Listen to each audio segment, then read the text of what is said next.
асуудал маань өөрөө хариуцлагатай холбоотой зүйл байхгүй юу? Яг иргэн хүний хувьд ч гэсэн ялгаа байхгүй шүү дээ. Ажилгүйд л гээл ажлыг болсныхоо тэтгэмжийг бүгд халамжийг аваад явчихлаа.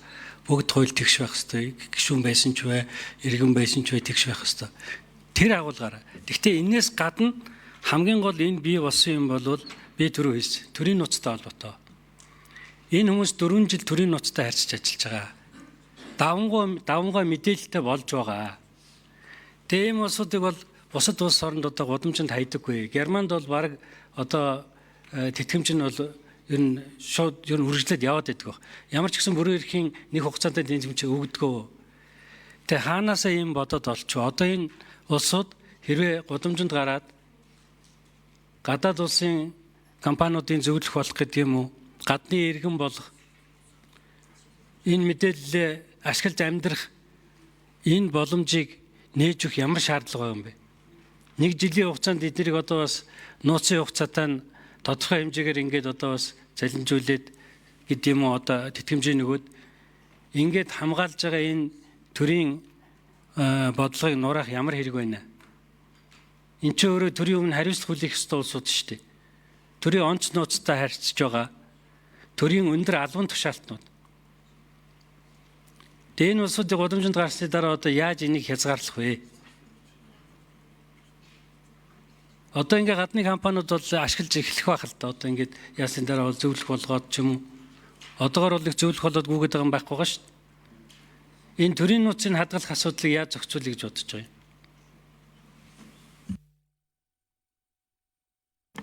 За өргөдөл гаргачаас асуулаа. 6 номерын микрофон.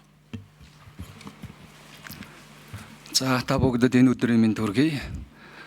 За таас өрн гишүүний асуулгад хариулъя. За тэгэхээр өнөөдөр энэ тэтгэмж, ажилгүйдлийн тэтгэмж гэдэг асуудлыг улсын хурлын гишүүн ийм хэмжээнд ойлгож байна гэдэгт бол би бас харамсалтай байна танд. Тэгэхээр тэтгэмж гэдэг ойлголт, тэр дундаа ажилгүйдлийн тэтгэмж гэдэг ойлголт өөр байдлаар тайлбарлагддаг. За би өөрөө өргөдлийн байнгын орон, төрийн байгуулалтын байнгын ороонд хууль шууны хувьд гаргасан нийтийн өргөдлийнхөө шалтгаан, учир холбогдол, за хууль зүйн дүгнэлтийг бүрэн хийгээд аваад ирсэн байгаа одоо үг нь энэ хуралдааны дараа.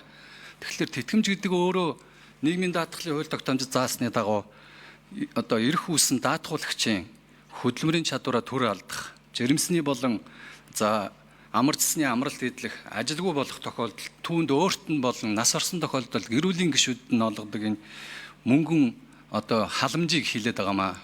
Тэгэхээр та бүгдийн баталсан энэ Улсын хурлын тухай хуулийн 41-р зүйлийн 41-ийн 1-р хэсгийн 41-ийн 9 дахь заалтад гишүүн хэрвээ дахин сонгогдоод ажил эрхлээгүй бол гэж байгаа. Тэгэхээр энийг ажилгүйдлийн тэтгэмж гэж ойлгохоос өөр одоо ойлгох хууль зүйн ойлголт байхгүй. Тэгэхээр 2023 оны 7 сарын 7-нд та бүгдийн баталсан нийгмийн даатгалын сангаас тэтгэмж олгох тухай хууль байгаа. Энэ хуулийн 10 дугаар зүйлийн 11 дахь хэсэгт за жирийн иргэдтэй зориулаад та бүхэн хууль батлахдаа та ажилгүйдлийн тэтгэмжийг ажилласан жилээсээ хамаарч за сүүлийн 9 сарын хугацаанд авсан ажлын цалин хөлс түүнтэй адилдах орлогынхоо 50-аас 70% хүртэл авнаа гэдгийг хуульчлаад өгсөн байдаг. Гэтэл жил үрэхгүй дараа буюу 2024 оны 5 сарын 16-ны өдөр өөрсдөө зориулж баталсан хуулиндаа болохоор улсын хурлын гишүүн дахин сонгогдоогүй бол гэж ажил эрхлэх бол та бүгд бол дахин сонгогдохгүйгээ мэдээж өнөөдрийн хийж байгаа ажлын чи үр дүнгээс шалтгаална шүү дээ. Ард иргэд дүнгээ тавина. Би 4 жил намайг сонгоод өгөөч. Би 4 жил ажиллах юмаа гэдгээ илэрхийлчихэд мэддэгтчихэд тэгээ сонгогдчоод дараа нь би ажилгүйдлийн тэтгэмж авъя. Гэхдээ жирийн иргэдээс илүүтэйгээр би 12 сарын хугацаанд бүтэн жилийн хугацаанд 100% авнаа. За би одоо цалингийн зөрүүтэй ажилд орвол би тэр байтугай зөрүүг авнаа. За хөдөө орон нутг руугаа боцвол би бүх замын зардал ачаа тэшээ улсаар тийм үү төсвийн мөнгө татвар төлөгчдийн мөнгөөр зөөнөө гэсэн ийм хуулийн заалттай байгаа учраас энэ хуулийн заалт өөрөө цаашил бол Монгол улсын үндсэн хуулийн тухай хуулийн 14 дугаар зүйлийн 2 заалтыг хоёулангийн зөрчиж байгаа. Өөрөөр хэлбэл хүнийг нийгмийн тийм ээ үндэс угсаа за хил арьсны өнгө нас хүйс за нийгмийн байдал хөрөнгө чинь эргэлсэн ажил албан тушаал энэ эргэлсэн ажил албан тушаал гэдгийг би тодтогч байгаа шүү. За шашин шүтлэг үзэл бодол боловсрлоор нь ялгарлан гадуурхаж үл болно гэсэн энэ заалт байгаа. Хүмүүр эргэцүү итгэхэд байна. Дээр нь Монгол улсад хууль ёсоор оршин суугаа хүмүүр хууль шүүхийн өмнө, хуулийн өмнө шүү тэгш байна гэдэг чинь үндсэн хуулиндаа заасан. Бид үндсэн хуульд захирагдаж, үндсэн хуулиад эдэлж, үндсэн хууль засаглах ёстой гэсэн нийгмийг сонгоод 30 гаруй жил одоо туулж явцгааж байна. Тэгэхээр таны хэлж байгаа асуудал дээр бол би мэдээж 100 мянган иргэнийхээ одоо цахим гарын усыг зурсан энэ санаа өргөдлийг дэмжиж, эсэргүүцэх байр зуунаас хэлж байна. За таны тэр яриад байгаа гишүүн дахид сонгогдохгүй бол хайчих юм бэ? Гудамжинд гарах гээд байна гэд.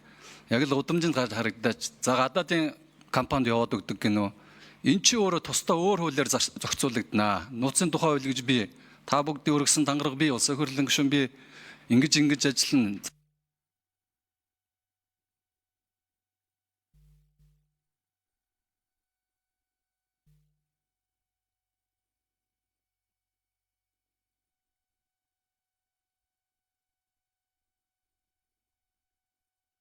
За Цэрэн Бэлийн даваа сүрэн гишүүн тодруулъя. Яг өнөөдөр ингээд нэг тийм популизм ноёрхчихсон ийм сошиал орчинд бол хүмүүс ингэж тандаад байгаа юм л да. Энийний цаана төрийн нууцын асуудал, төрийн нууц өөрөө хугацаатай. Төрийн нууцыг хадгалахын тодорхой гэрээтэй ингэж ажиллах ёстой. Чи бусад орны парламентуудыг судалж үзсэн үү? Бүх гишүүд нь тийм байгаа. Германых бол баг насаар нь байгаа. Яг гэвэл энэ хүн төрийн онцгой нууцтай харьцаж байгаа хүн. Давмгай мэдээлэлтэй хүн. Энэ талаас нь төрөө тогтвортой байх талаас нь хандаж бодсон уу? Манайхаас одоо төрийн онцгой нууцтай харьцажсэн хүн гадны иргэн болсон тохиолдол хүртэл бий. Төрийн онцгой нууцтай харьцажсэн хүн. Бригадын генерал хүн. Тэгээ энэ бүгдийг яаж зохицуулах юм бэ цаашдаа? Чи зөв хууль дээр байхгүй. Эний чи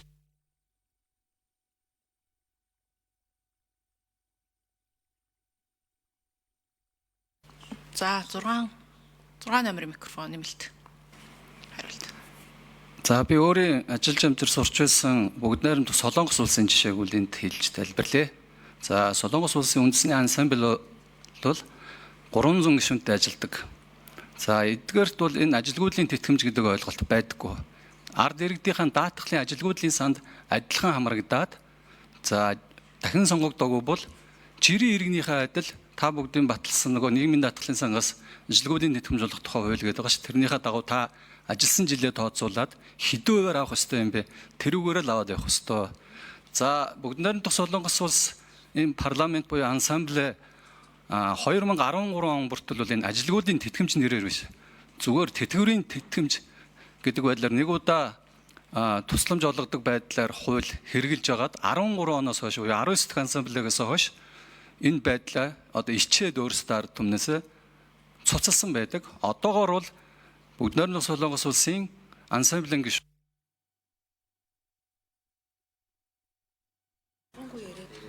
За Аюуши Арин зэг шүү асуулт.